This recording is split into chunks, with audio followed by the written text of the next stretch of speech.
शुक्लाम्बरधरं विष्णुं शशिवर्णं चतुर्भुजं प्रसन्नवदनं ध्यायेत् सर्वविघ्नोपशान्तये।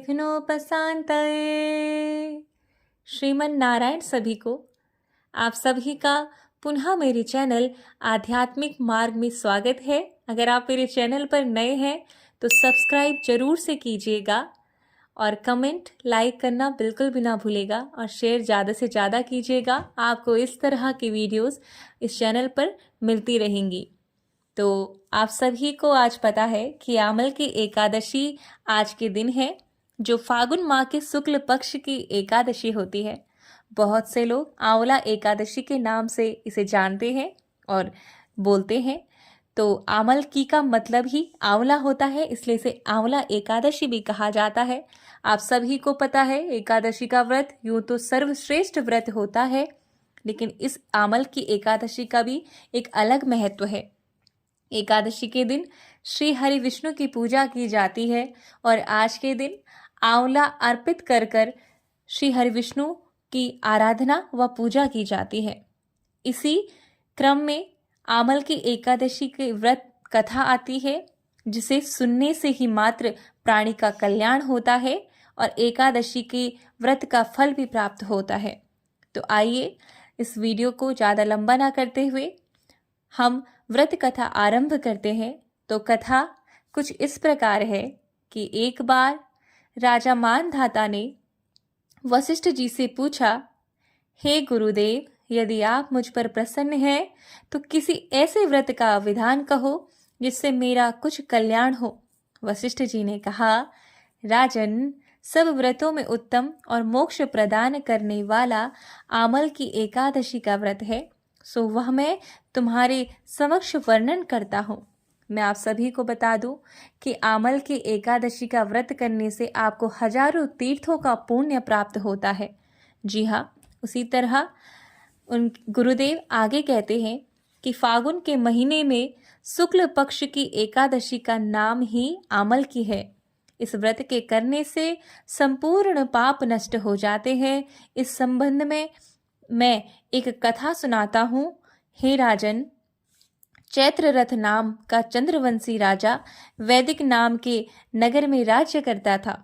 उस नगर में हमेशा वेद मंत्रों का उच्चारण रहने के कारण वहां कोई भी पापी, दुराचारी, नास्तिक और दरिद्री तथा कंजूस नहीं था। वहां के सभी प्रजानन एकादशी व्रत करते थे। वे सभी विष्णु भगवान के भक्त थे।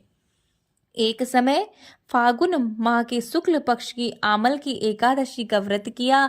तब राजा ने नगर वासियों के साथ मंदिर में जाकर कुंभ स्थापित किया और विधि विधान से पूजा करते समय वे इस प्रकार कहने लगे, हे धात्री, तुम ब्रह्मा जी द्वारा अवतरित हो, तुम ब्रह्मा का हरि स्वरूप हो।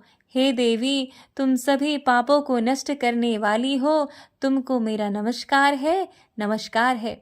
उस मंदिर में राजा ने प्रजा सहित रात्रि जागरण किया।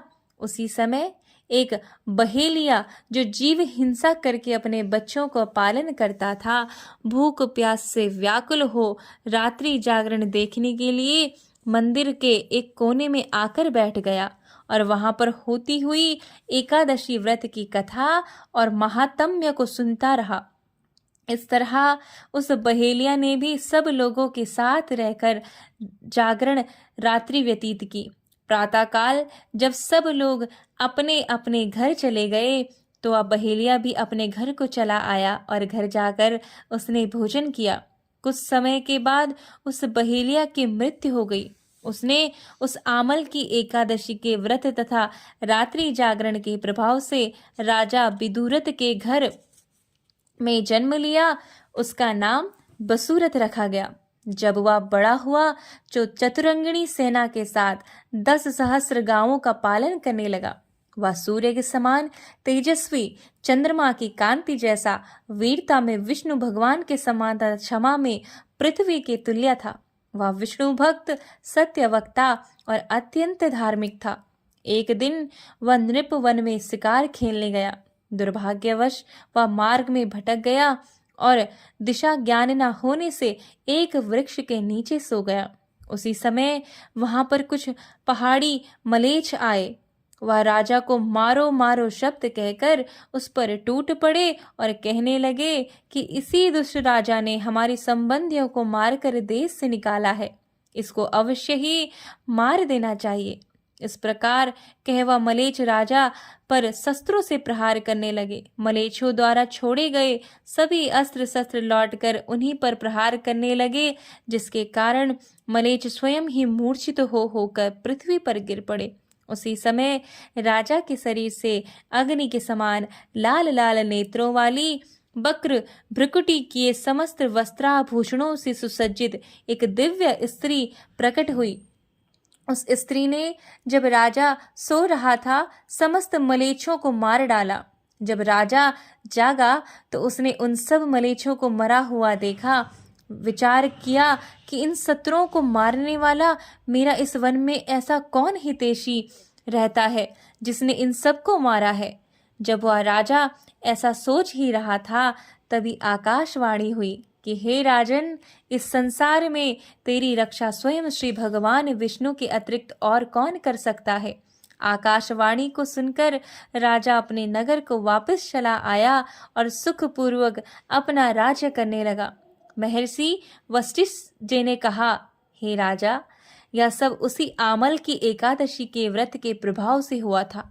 जो मनुष्य इस आमल की एकादशी का व्रत करते हैं वे निश्चय ही प्रत्येक कार्य में सफलता प्राप्त कर अंत में मोक्ष प्राप्त करते हैं।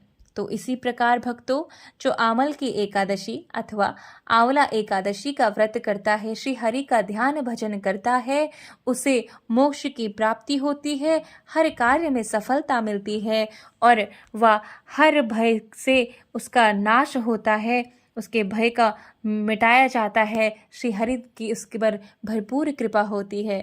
तो आप सभी को एकादशी की, आमल की एकादशी की ढेर सारी शुभकामनाएं।